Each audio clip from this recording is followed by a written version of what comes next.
नमस्कार दोस्तों बच्चों, आज हम लोग अलंकार में रूपक अलंकार के विषय में अध्ययन करेंगे और जानेंगे कि रूपक अलंकार क्या होता है। क्योंकि यह परीक्षाओं में बहुत ही महत्वपूर्ण होता है। विशेष तौर से यदि हाई स्कूल परीक्षाओं में देखा जाए या कंपटीशन की जो परीक्षाएं हमारी होती है उसमें देखा जाए, इस अलंकार संबंधित बहुत प्रश्न आते हैं। आइए हम लोग देखते हैं रूपक अलंकार। कहते हैं रूपक अलंकार जहां पर उपमेय में उपमान का भेद रहित आरोप हो वहां रूपक अलंकार होता है। अर्थात जो तुलना करने वाले शब्द हमारे होते हैं वह नहीं रहते। उदाहरण में हम जैसे देखते हैं चरण कमल बंधव हरिराई, यहाँ पर जो चरण है उसकी तुलना जो है कमल से की गई है, लेकिन तुलना करने वाला जो शब्द होता है यू या समान, जैसे तैसे वैसे, वह शब्द नहीं हमारे हट रहते, तो वहां पर रूपक अलंकार होता है। यानी जहां हम उपमा की बात जो करते हैं, उपमा में क्या होता है, दो भिन्न वस्तुओं की तुलना की जाती है। जबकि रूपक में क्या होता है, वही तुलना करने वाले जो शब्द होते हैं वही नहीं रहते हैं। उपमा में जो तुलना करने शब्द होता है यदि उसको हम हटा दें तो हमारा रूपक बन जाता है। जैसे चरण कमल बंधव हरिराई, यहाँ पर चरण की तुलना जो है कमल से की गई है, लेकिन तुलना करने वाला शब्द इसमें नहीं है। दूसरा शशि मुख पर घूंघट डाले, यहाँ पर शशि माने होता है चंद्रमा, चंद्रमा के जैसे मुख पर उसने क्या किया है, घूंघट को से ढक लिया है अपने आप को। तो यहाँ पर उसकी तुलना जो है एक तरह से कह सकते हैं कि तुलना तो मुख से की जा रही है, लेकिन तुलना करने वाला शब्द इसमें नहीं है। चरण सरोज, उस चरण की तुलना सरोज यानी कमल से की गई है। पखारन लागा, आगे बंदव गुरु पद पदुम परागा, सुरुचि सुवास सरस अनुरागा, यहाँ पद की तुलना जो है पदुम से की गई है।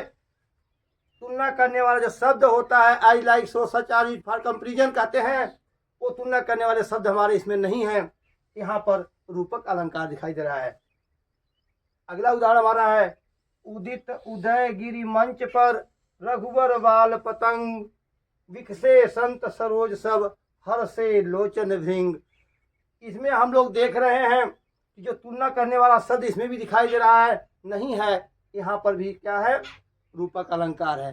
अब हम लोग संक्षेप में इस बात को समझ लें कि जो हमारे उपमा अलंकार होते हैं यदि उसमें तुलना करने वाला जो शब्द है हमारा, कहते हैं उपमेय में उपमान का भेद रहित आरोप होता है, कोई भेद नहीं रहता, वही हमारा क्या होता है, रूपक अलंकार होता है।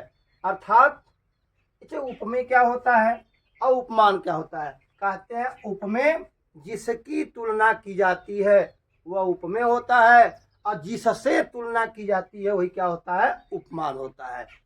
इन दोनों में क्या है, कहते हैं भेद रहित आरोप हो रहा है, इसीलिए रूपक अलंकार कहलाता है। अब हम कहने के लिए कह सकते हैं, जैसे कोई कह दे राणा प्रताप शेर के समान थे। अब यहाँ जो समान शब्द है राणा प्रताप देख लेते हैं, कह सकते हैं कि राणा प्रताप अन्य उदाहरणों में है राणा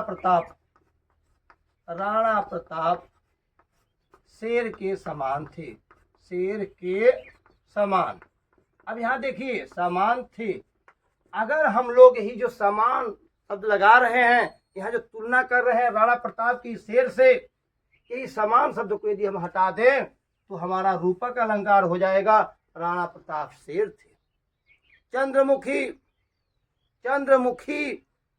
हम कहते हैं चंद्रमुखी तो महासुखी, यहाँ चंद्रमुखी की बात की गई है कि मुख चंद्रमा के समान है, हम ऐसे कह दें चंद्रमुखी रूपक अलंकार, और उसका मुख चंद्रमा के समान है, और समान शब्द लगा देंगे तो क्या जाएगा, हमारा उपमा अलंकार रहेगा। तो हम लोग समझते हैं कि आप लोग मैं समझता हूँ कि आप लोग जो है रूपक अलंकार को समझ गए होंगे। रूपक अलंकार और उपमा अलंकार, उपमा में जो तुलना करने वाले शब्द हमारे होते हैं वह रहते हैं, जबकि रूपक अलंकार में तुलना करने शब्द को हम लोग हटा देते हैं, हमारा रूपक बन जाता है।